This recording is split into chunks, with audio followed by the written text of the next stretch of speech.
last week, we devoted a significant amount of time to going over the social and political context of Ecclesiastes. Unfortunately, we didn't get the button pushed correctly, so we didn't get it taped. We got it focused, but not taped, so we can't go back and redo that. I did send Carmen a copy of the notes, so the notes are available if anybody wants to see them, but all of you were here. So last week we did the shift from the Persian to the Egyptian domination. We talked a little bit about the introduction of a monetary system that replaced the old barter and subsistence systems. We talked about the development of a market-driven economy and what changes that provoked in terms of the social settings. Then we sought out the motivation of our teacher, and particularly we noticed his persistence despite the limitation of his content. And I personally noticed it through that little word, yet. So he has a pattern of talking about difficult things and absurdities, vanities, and then he says, yet. And it's that yet that kind of turns the page where we can actually see the faith of this teacher. It is something I think all of us as Christians also have. We have eyes that perceive the world with all of the difficulties, all the injustices, all of the made up and real problems that we face. And yet, we continue to be people of hope, and we continue to practice the ways of Jesus. So, last week we were dealing with a whole list of and yets, but these were the particular things we focused upon. One was the power of interpretation, which was becoming a new category of understanding. In other words, up to this point, to have the scripture was sufficient. To be able to read it, to hear it, it's just been collected, and now we have scripture. But now, with the teacher, we begin to have interpretation of scripture, which is a whole new school of thought. We listen for his critiques about the ruling class and how those who are in the ruling class sometimes have to make accommodations themselves according to those who rule over them. And we face the mystery of chance versus there is a time for. And I think Toby helped us in having a long view on what that time for is. Sometimes you don't recognize that it was the right time until much, much later. And then you see the wholeness of the time for. So this week, we're going to review a series of very brief parables and proverbial sayings. I think that our section today has the ring of a penultimate, almost a final lecture. And I'm going to spend some time before we go to the text talking about the teaching goals of this teacher. And I think that as we look at the material later on, these teaching goals will kind of show themselves. So in the scripture, we will be looking at when wisdom is wasted. We'll look at the proper conduct before the king. We'll look at the use of money, especially the charitable use of money. And again, we'll come back to the unknowableness of the future. But as I said, as I prepared this lesson, I kept thinking, this feels like he's almost ready to release his students into the world. And as I said that, I thought maybe really what's going on here is we've been sitting in a particular class and we've been taken through that class. And I wondered what, if it were published in the student enrollment book, what the course topic would be. It could be wisdom for young leaders, because we recognize that this is an older teacher speaking to younger men.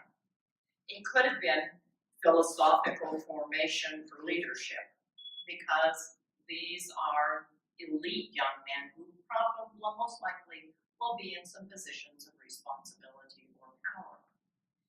It could be the ideal of wisdom for the elites. It could be, and this is a real possibility, philosophy for religious studies majors, because he has based so much on that critical examination of life and trying to look at life with clear eyes in order that he might understand, and then to bring that into the religious sphere. It could be ethical living in times of despair. Vanities, everything's always vanity, so how do you find the energy and source to live an ethical life? Or it could be modern day morality for multicultural living.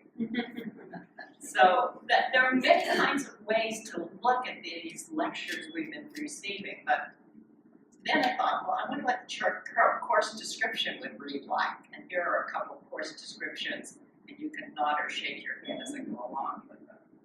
So this is an upper level course for those who are preparing for service in the royal court. The prerequisites being Wisdom 101, Wisdom of Israel 101, and a focus on demythologizing ancient history. Okay, that kind of fits, doesn't it? How about a social political history of Israel from the exile and resettlement to the current context, an attempt to value our past while integrating into the world of commerce and business. I should have a job writing these up, don't you think? I'm really good at this. How about political guidance for contemporary money management, human relationships, and professional achievement? How to eat, drink, and be happy while facing death and absurdity. Here's another one. Everything you didn't learn in Hebrew school. Test the lessons of religion with the philosophical rigor of a phenomenologist. Discover what experience reveals. Then evaluate the conclusions of philosophy, experience, and the received tradition. Or finally, using the tools of critical thought, wisdom teaching, and faith experience, this course seeks to provide ethical guidelines for living in an absurd, vain time. So, what kind of teaching style was employed by this teacher? Was it ordinary or extraordinary? So now he'll describe his teaching style. In this seminar course, the professor will share his own intellectual search for meaning, including the beneficial and the tragic side of wisdom. I think that's a pretty good summary of how he has investigated and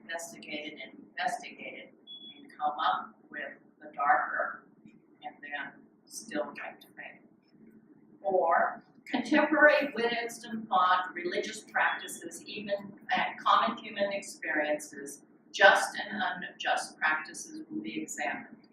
The student will receive guidance in methodology, will critically examine two or more absurdities, and will write a thesis that incorporates academic resources and practical application as it investigates a tragedy and suggests an ethical response.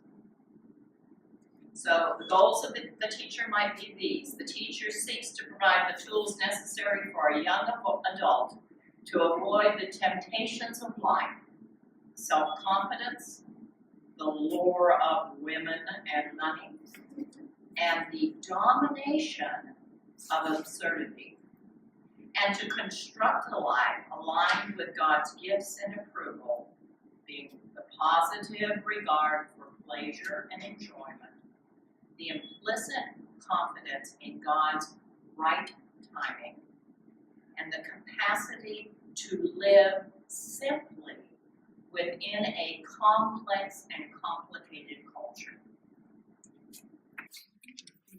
Ecclesiastes 9:13 through 18.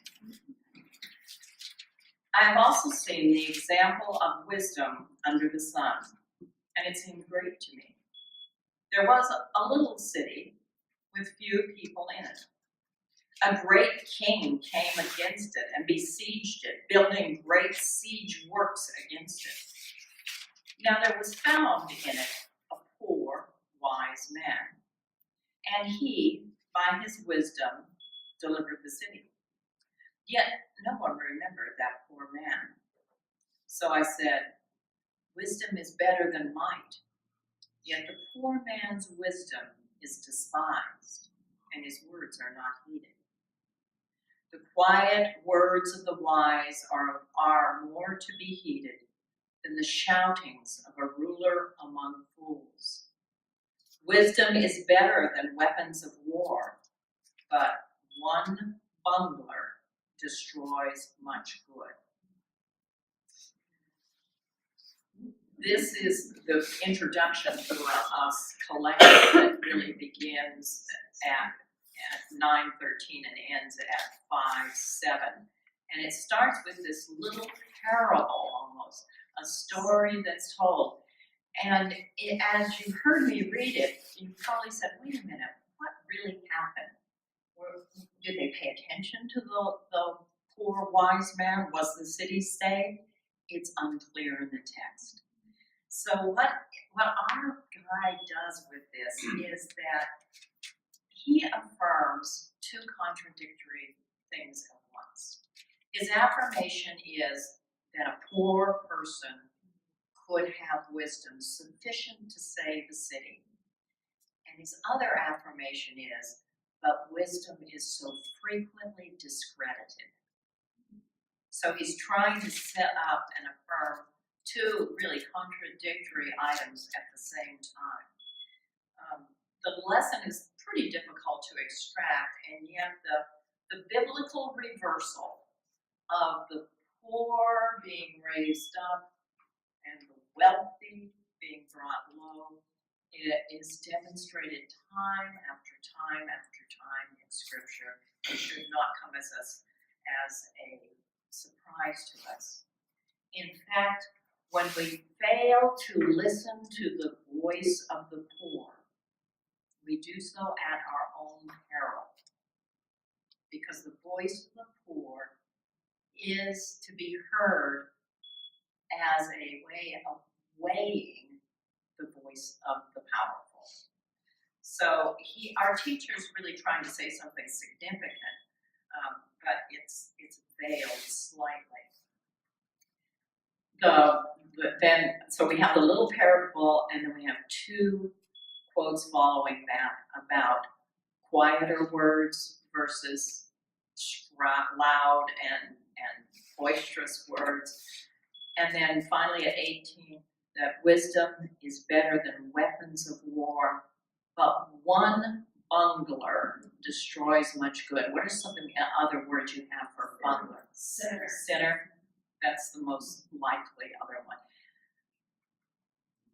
In thinking about the parallelism of this poetry, it is likely that the sinner, in terms of one who does not stay on the right track, i.e., who is not wise, is the better response.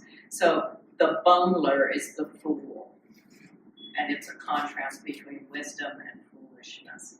It's not a moral judgment, which sinner often is used only as a moral judgment, but it's on the fact that one person chooses to go along on the right path and the other chooses not to.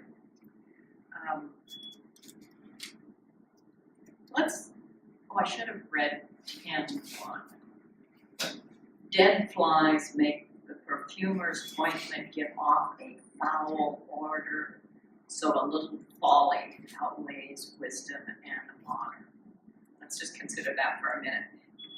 I never knew where a fly in the ointment came from. There it is. So it doesn't mean that the fly will stop the ointment or the oil from doing what it's supposed to do. It means that it corrupts. It destroys. And I mean, we're kind of dealing with a little bit of that right now in our contemporary culture. It doesn't matter when your bungling happened.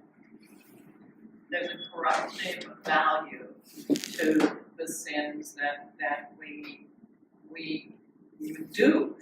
And when you're speaking to young people, it's incredibly important to say, A, there's always forgiveness, but B, that the signs of that sin will be with you forever.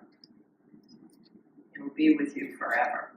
And it could be like a photograph in a yearbook, right? That can pull down a well-constructed life. So he's, again, just looking at things as they are. All right, I'd like to read from 2 through 7 now of chapter 10. The heart of the wise inclines to the right, but the heart of a fool to the left. Even when fools walk on the road, they lack sense, and show to everyone that they are indeed fools. If the anger of the ruler rises against you, do not leave your post, for calmness will undo great offenses. There is an evil that I have seen under the sun, as great an error as if it proceeded from the ruler. Folly is set in many high places, and the rich sit in a low place. I have seen slaves on horseback and princes walking on foot like slaves. The teacher now is really addressing these young men directly on their own choices. Will they make foolish or will they make wise choices? And although, apologies to Toby, it may seem pejorative that the lefties are the fools, he's really not saying that. If you think about your right hand and your left hand as if they are pointing in directions, they're pointing in opposite directions. The sense is that you are choosing a path that is diametrically opposed. So you have to be careful about the choices that you make. These paths obviously lead to different directions. And more importantly, the directions are set in the heart. The seat of understanding, the seat of the will. So extreme caution should be exerted as these young guys graduate, right? They're going out to be adults in the world. So he's polarizing this so that they can see clearly. And then he says a very odd thing in 3. Even if a fool walks along on the right path, he doesn't even know he's doing it. He doesn't have the understanding. So sometimes a foolish person is carried along maybe with his peers in a good direction, but lacking a choice, lacking a true understanding of the direction he's chosen, he continues to be a fool. So without insight into why a choice is wise or foolish, you remain foolish. So he's telling his young people, his young men, you're going to have to think about your life. Your short-range decisions will have long-range implications. That doesn't matter. That doesn't change regardless of where we are in life. Our short range have longer range implications.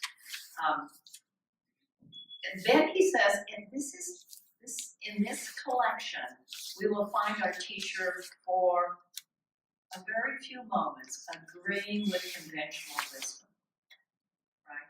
He's usually putting down conventional wisdom and saying retributive justice just doesn't function in the world. Everything's vanity. But here he says, and to show everyone that everyone understands or sees that the fool is a fool. Conventional wisdom would have it that you can tell. And our guy finally says, you really can tell. You can tell whether a person is critical, self-reflective, thoughtful, or just kind of randomly choosing to go along on this path. So a fool is disclosed. And then finally, that 4 through 7 again is another little parable. First saying, if you're employed by the king and the king gets angry at you, you don't leave your post and you remain calm. Why would you do this? Because if you get caught up in the king's anger will change and suddenly you'll be thrown out. You cannot trust an angry king. So your best position is to stay at your post doing what you are assigned to do and remaining a calm presence within that. The last little parable is again about when someone in a high position is brought down low and someone in a low position is lifted up. The youth are being reminded that it can always happen that the king can be a fool.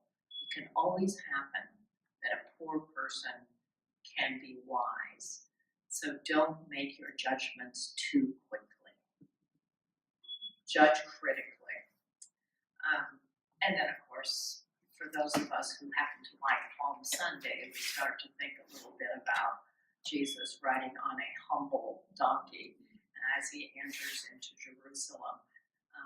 And I say that to remind you that this positive valuation of humility is a thread that runs through all of Scripture. The positive evaluation of humility runs through all Scripture. I start at 10:8, and these are grouped as miscellaneous musings. So think of it as the teacher standing before his students who are about to graduate and be launched into the world and say, you got to remember this, you got to remember that. He's going to just do. There's not a real tight thematic organization. Starting at verse 8, thank you. Whoever digs a pit will fall into it, and whoever breaks through a wall will be bitten by a snake. Whoever quarries stones will be hurt by them, and whoever splits logs will be endangered by them. If the iron is blunt, the one does not wet the edge. Let's do that again. If the iron is blunt and one does not wet the edge, then more strength must be exerted. But wisdom helps one succeed. If the snake bites before its charmer, there's no advantage in a charmer. The words spoken by the wise bring them favor, but the lips of the fools consume them. The words of the mouths begin in foolishness, and their talk ends in wicked madness. Yet fools talk on, and no one knows what is to happen. Who can tell anyone what the future holds? Let's stop there so we can get through these first ones. So this is a really funny one because he's obviously using proverbs that are not his own. It's almost as if Jesus is, and they're saying, you have heard it said of old. So he does that. He said, here's some of your teachings from the past. And because of the class that they've been in, they have a sub text going along with it. So of course, it's obvious. If you're gonna dig a pit, you might fall into it, right? Pretty obvious. If you're going to break down a stone wall, just a fence, a stone fence, it's very likely you're going to encounter a snake nest, right? That's where snakes live. If your edge isn't sharp and you haven't sharpened it up, it's going to be really hard to chop something. If you're chopping wood, it's always dangerous, right? The axe might just hit your leg, or the piece of wood splinter in the odd direction. The number 11 is funny because if the snake bites before it is charmed, there's no advantage in being a charmer. So evidently, in the Middle Eastern world of the time, snake charmers were prevalent. Sadly, the people did not know that snakes don't hear. So it's really not the music that's produced that charms the snake, but more likely the swinging motion of the recorder of flute that's being played that charms the snake. But it doesn't really matter because if the snake resists the charming, the charmer is going to get bitten. So these are all very practical, somewhat humorous, and enjoyable, I think, statements. Then it gets a little more serious at verse 12, talking again about comparisons between the wise and the foolish. I think it's worthy of note that foolishness starts out as frivolity and ends up in wicked madness. Maybe somebody else has a different translation at the end of 13. Wicked madness is what mine says. Mischievous madness. Mischievous madness. Then also the comment on the fool who talks on and on and on and on and wears out his welcome. And now at the end of 14, our teacher reminds the students of one of his key principles, which is no one knows what the future is going to bring. So you need to be aware and conscious.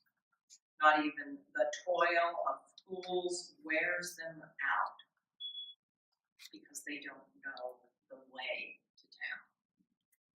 Which is a fancy way of saying if you're not conscious of the path that you're on, your work will never get you anywhere.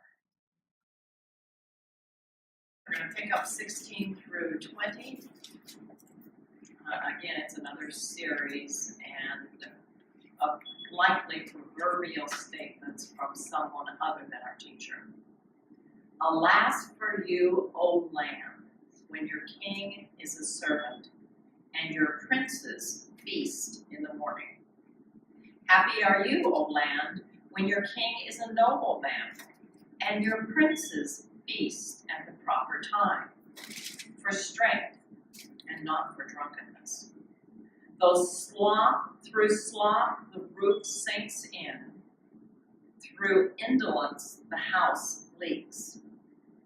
Feasts are made for laughter, wine gladdens life, and money meets every need.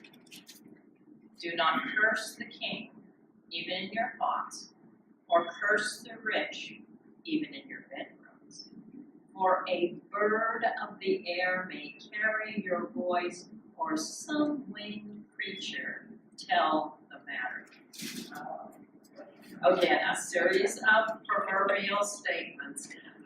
Let's look at 16 first. This confusion about, you might have a different translation in the first, in 16, when your king is a child. Servant is the more standard translation, but child probably carries the sentiment of the meaning. Servant in this case means a person who only follows the rules and doesn't have any imagination. There were in ancient times many child kings, and these child kings, of course, had advisors who actually did the ruling, but the child was still the king.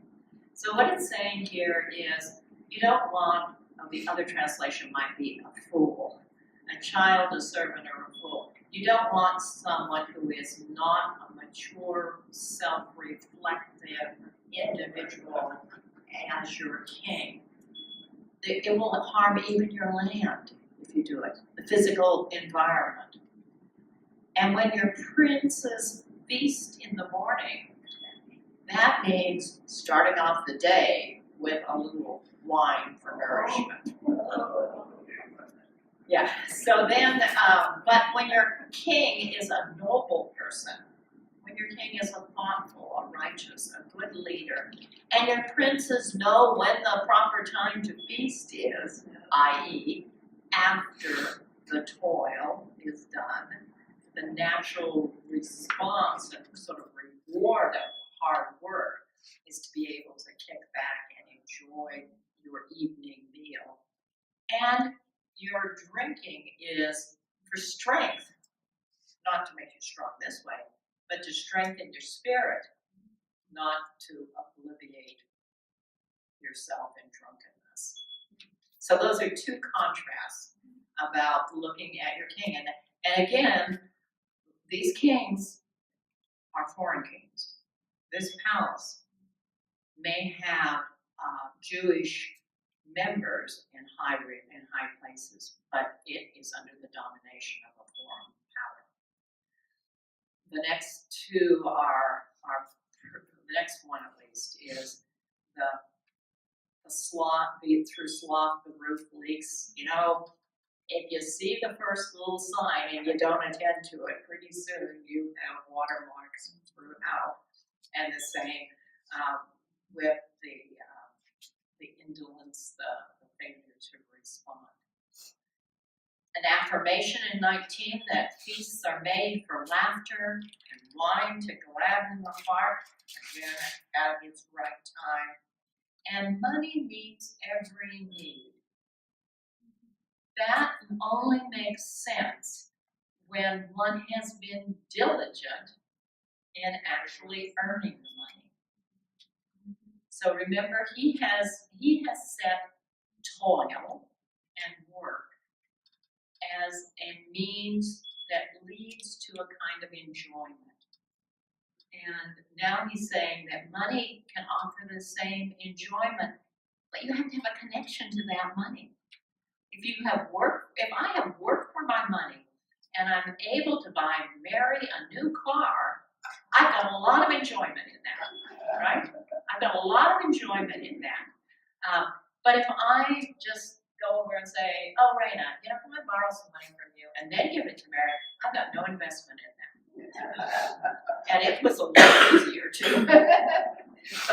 but this is above all, he says, when you're in the court, watch what you think, what you say, because there are spies everywhere. In the court, everyone wants to be in the king's good graces. So if you have a thought, don't let it show on your face. If you're in your bedroom, don't whisper it to your spouse. You never know who's listening. So these are the kinds of things It's not talking about fear directly, but it is a culture of care, carefulness, cautionary actions.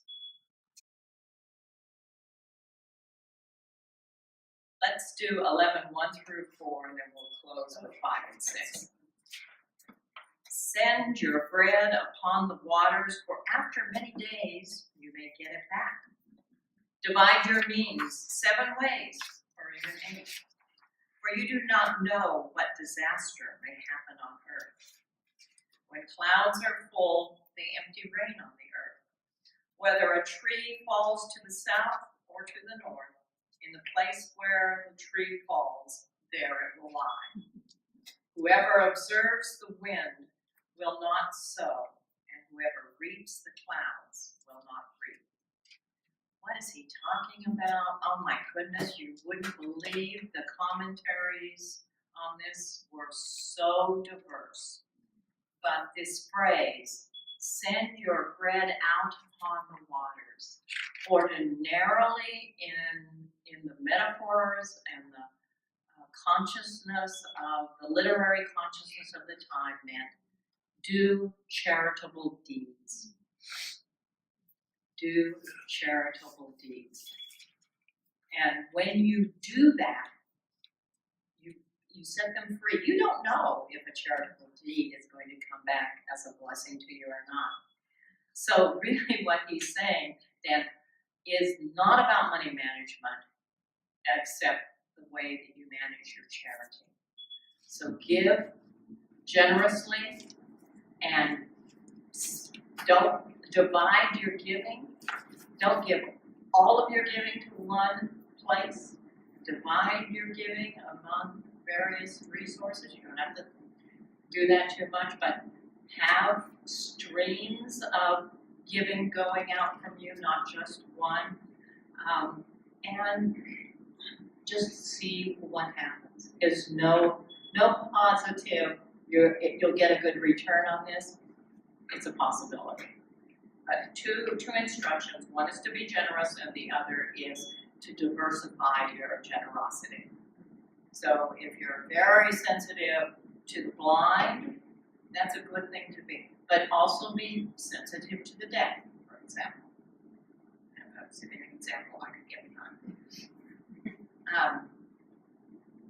Then he's ending again where he usually does, which is you don't know what the future is going to be. You can look up at the clouds, you can be absolutely certain that it will or won't rain, and it does the opposite of what you're certain of. Which we experienced, was it Monday of this week? Suddenly you walked out and it was snowing for about 5 minutes. So let's pause and just, any comments on this one?